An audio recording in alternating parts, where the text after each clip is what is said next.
Бишкекте Кыргызстандагы алдыңкы 8 саясий партиялардын жаш канаттары чогулушуп, республикадагы партия лидерлери менен алдыдагы шайлоо туурасында жолугушуу өткөрүштү. Биздин Чыңгыз Төрөкулович өзүнүн айылына барып, шекерге барып, депутаттыкка койгондо айтканда, сен эмне айланайын, бир айылыңа көпүрө куруп койдуңбу деген суроого Чыңгыз Төрөкулович айтты: Кыргыз деген мамлекет менен ааламдын ортосунда көпүрө курдум деп. Ошондо баягы биздин кыргыздар эки тиштен эт жебей калган үчүн ааламга курсаң кура бер, бирок могул жерге көпүрө курушуң керек эле деп ушул кишини да шайлабай койгон. Жаштарды чакырып жөн эле жерден эле чочуп кеткендей дискотека уюштуруп калса, бир барекети бар го аркасында деп билгиле. Форумда болочоктогу жаш саясатчылар билим берүү, экономика, жумуш орундары менен камсыз кылуу маселесин дагы күн тартибине киргизишкен. Экономикабыз согуш жүргөн мамлекеттерден да төмөн кетти, бирок экономика илимдин докторлору толтура.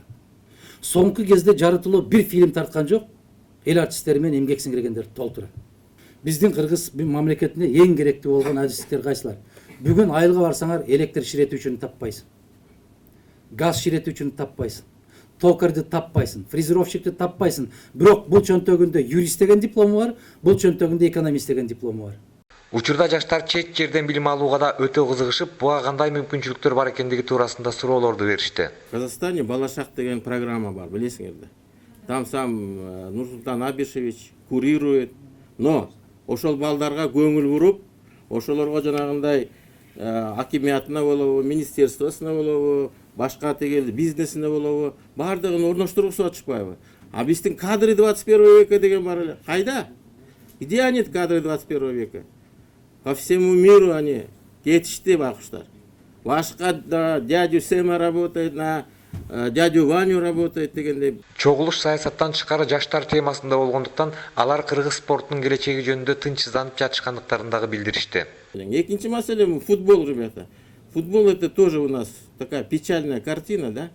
Честно айтканда, вот два энтузиаста, вот Абдышата и Дордой. Вот мы держим весь этот футбол профессиональный, да? А жанагы мэрия менен тиги алай мы эли упрашиваем, ходим мэр, бир команданы кармап кой. 5 миллион сомуңду аябап ошо футбол үчүн деп. И вот смотрите, когда вот футбол пришел, большой футбол, да, и все чиновники сидели в ложе, которые вообще забыли футбол, да, а когда вот перед народом появиться надо, да, они там сидели.